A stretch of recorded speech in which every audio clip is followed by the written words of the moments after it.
On this program, we try to highlight police heroism because so few in the media do. There was an amazing and heart-wrenching rescue in Tampa, Florida. Dramatic video shows a police officer and Good Samaritans jumping in to help an 80-year-old woman and her 3-year-old great-granddaughter trapped underneath a car. Now, the body cam video starts with the officer walking over to the bystanders who were trying to help, but let me just warn you, this video at parts can be hard to watch. This is how it played out in real time.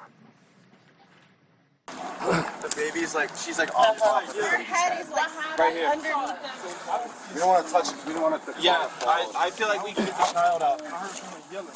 I looked out here. You okay, ma'am? Ma'am, can you hear me? Where's the baby?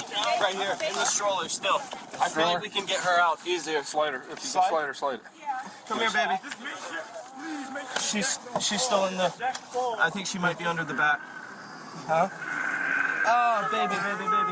It's okay. It's okay. All right, hold on. Just hold on. All right, you got a knife? No, I don't. Anybody got a knife? Oh, I got one in my car. Yeah, grab it. We need a knife. Give me a cutter, some kind of cutter. Cheers. Baby breathing or not? Yes, and she is too. Both are breathing. Let's go. We're going to show you the rest of that in a moment.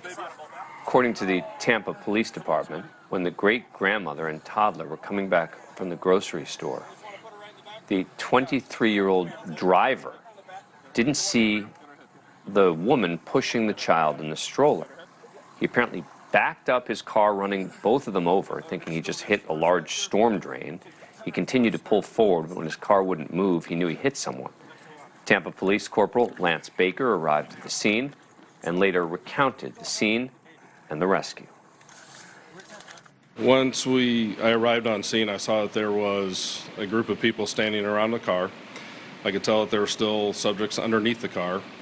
I also noticed that there was a floor jack that had been utilized to raise the car up a few inches. Got down on the ground and trying to assess the scene to see what we could do to remove the subjects from under the car. I saw that the grandmother was blue in the face and having a really difficult time breathing. I looked to see what we could do to get the child out, if we could just get them out immediately. There was a citizen there that started pulling on the stroller. It wasn't coming free. I tried to unbuckle the stroller, the strap holding the child in. When that was not successful, we needed a knife.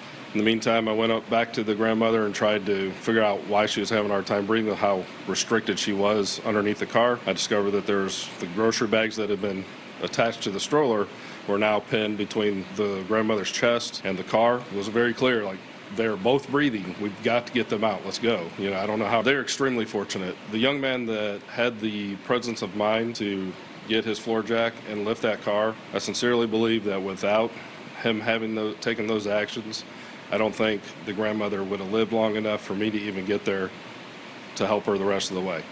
It was precarious because the jack was on a very thin little piece of metal on that, and I know I bumped it twice, and people kept telling me, I kept hearing somebody say, hey, watch the jack, and I know both times I bumped it, it moved, but we had to get them out. There was no other option, and she had to be able to breathe. When I first started trying to assess their condition, and she wasn't crying or making any noise, I was very concerned. When she reacted to us trying to move her, that to me was a good sign. I recognized that it wasn't pleasant for her, but I was happy she was still alive at that point, so that gave me a lot of encouragement to try to keep working.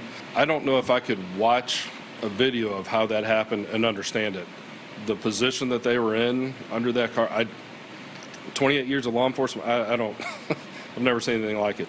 They are still alive and still have the opportunity to hopefully spend the Christmas with their families, because when they took them from the scene, I wasn't sure that was going to happen. Wow.